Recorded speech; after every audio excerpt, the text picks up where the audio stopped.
Okay, so here's a large torso model, but on here we can also see some of the head musculature. So just to review that, frontalis, orbicularis oris, and then the masseter is over here.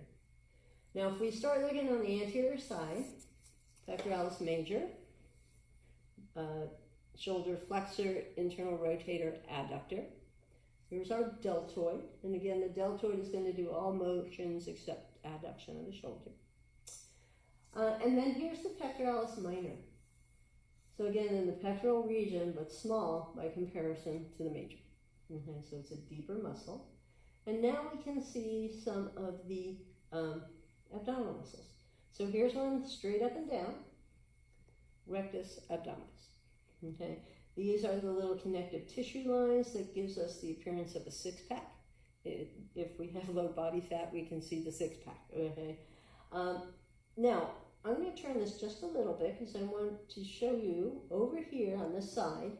We see this whole area covered, and we see muscle coming down toward this fascia. It's an aponeurosis. It's like a broad, flat tendon. Okay. So this here is on the outside. This is the external oblique. Okay. If I turn the model this way, now we can see the ribs are exposed, which means that layer of muscle has been taken off. So when I take that off, now we see there's one underneath it, internal to it, and it goes at an angle, internal oblique. Now when I look at the function of the abdominals, if I think about it, you're going to bring the chest down toward the pelvis, that's trunk flexion. Okay? And if I use both my external obliques, it's going to bring my rib cage straight down, again, trunk flexion when they work together. If I look at my internal obliques, yeah, I could bring my trunk or my ribs closer to my pelvis, so both trunk flexors. But when I look at these individually, it does rotation. So if I think about this, okay, here's my origin up on the ribs, and it inserts here, this, when it contracts, is going to rotate my trunk to the opposite side. So here's my right external oblique, and it's causing left trunk rotation. When I look at the internal oblique, it's pulling on this area, but it's pulling it toward the iliac crest. So it's doing left rotation. So when I do a sit-up straight up, I'm getting rectus abdominis, both external obliques and both internal obliques. If I'm doing one where I'm turning to my left, I'm emphasizing my left internal oblique and right external oblique. If I go the opposite direction, I'm turning to my right, now I'm going to get my left external oblique and my right internal oblique. And that's why there's so many variants on how to do sit-ups. It depends on what you want to do. Some people will do stuff where they come up to the side. That's getting, we call that lateral flexion, and it's bringing this part of the rib cage closer to the pelvis. But we can see these abdominal muscles go all the way around. So that's another way we can do that.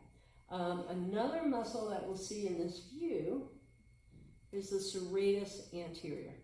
Okay, and think of a serrated edge, it looks like little fingers. This is the one that's very well developed in boxers, mixed martial artists, okay, because it's a shoulder protraction. So when you're reaching for things, this is what you're using.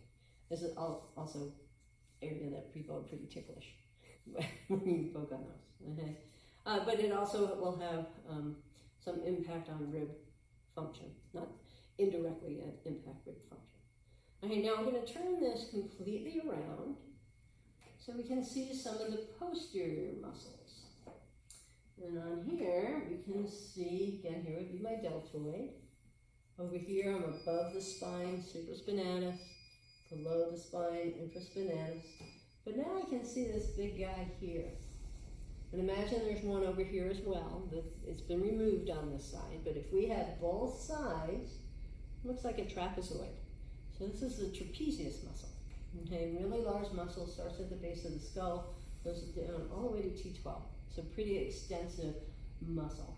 And the muscle itself is probably no thicker than a 1/4 inch. Okay? Causes all sorts of problems. Okay, but that's the trapezius muscle. Now, we've removed that, and now we see the next layer. So over here, we see this shape. That's a rhomboid muscle, okay? Because it's shaped like a rhomboid, and the rhomboid is thing that's square, and then you do that with it, okay? The other way people describe this, if you think of an arrow and the feathering on the arrow, it kind of looks like the feather on an arrow. So that's the rhomboids. And then we can see latissimus dorsi, okay? And here's the one here, it's been cut away a little bit on this side, but somebody thought that looked like a stingray, okay? They had good imaginations. Good old gluteus maximus, and then we have the gluteus medius. So that's what we can see on this model.